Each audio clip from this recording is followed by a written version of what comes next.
연인이랑 진로에 대한 의견이 너무 달라. 진로 고민도 요즘 연인이랑 하긴 하는데 나는 지금 회사원이고 연인은 대학원생이야. 가족들도 다들 박사 출신. 회사가 대기업이고 돈도 많이 받는 편이다 보니 지금 회사가 불만족은 아닌데 한편으로 좀 아쉽기도 해. 직무나 회사 위치 그리고 학위에 대한 자기 만족. 그래서 다니면서 여러 개를 고민해 왔는데 연인은 처음부터 계속 퇴사 후 대학원을 권유했거든.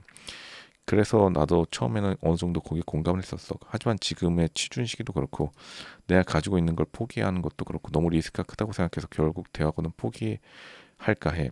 그런데 이걸 연인에게 말하니까 연인이 그때부터 나를 우유부단하고 삶에 있어 결정 못하는 사람이라는 생각을 하게 된 것 같아.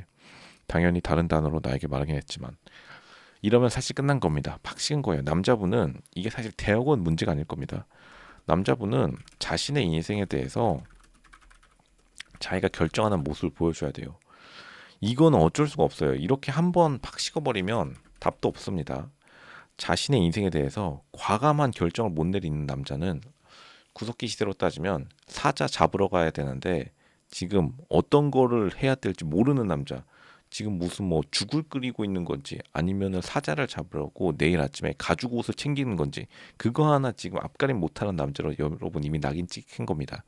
난리 났다고 보면 되고 나에게 있어서 도전은 비단 대학원에만 있지 않고 이직이나 재테크에도 있을 수 있는데 연인에게 있어 도전은 퇴사 후 대학원에만 있는 것 같아서 서로 의견이 안 맞는 것 같아. 뭐 그럴 수도 있는데 근데 이제 그런 것만은 아닐 거예요. 그게 아니라 평상시에도 우유부단해서 대학원 어떠냐 했는데 그냥 여러분이 그 사실 리스크를 안 진 것보다는 귀찮았겠죠. 근데 그럴 수 있는데 그렇다 하더라도 딱 과감하게 내가 그걸 안 하고 다른 걸 할 거다 이렇게 딱 말했으면 되는데 어버버버 이러는 순간 아 이 사람은 그냥 지금 도망치는구나 이렇게 생각을 하게 된 겁니다. 사실 성장 환경이나 집안의 금전적 지원, 부모님 나이로 의견이 갈리는데 영향을 줬다 생각하는데 의견 차이를 좁힐 수 있을까? 절대 못 좁히죠. 이거는 그리고 의견의 차이가 문제가 아니라 남자의 자신감의 문제예요. 리더십 이런 것들이 이미 한 번 이렇게 또 상대방에게 실망을 줘버리면 결국 100번을 잘해도 한 번을 못하면 끝나는 게 남자의 어떻게 보면 인식이거든요. 남성적 매력 이런 것들이 일단은 그 이번에 이런 기회를 통해서 낮아졌다는 게 가장 큰 문제고 이걸 조금 만회하기 위해서는 여러분이 이 이직이나 재테크 그럼 이런 걸로 빨리 보여줘야 돼요. 하는 모습을 보여줘야 돼요.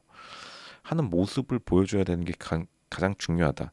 그렇지 않으면 그냥 대학원, 연인의 조언을 받아들이지 못하고 단지 천재의 만족을 위해 도망치는 사람 이렇게 끊임없이 기억이 되다 보면 결국 헤어지게 돼 있습니다. 이거를 반드시 극복을 해내야 된다.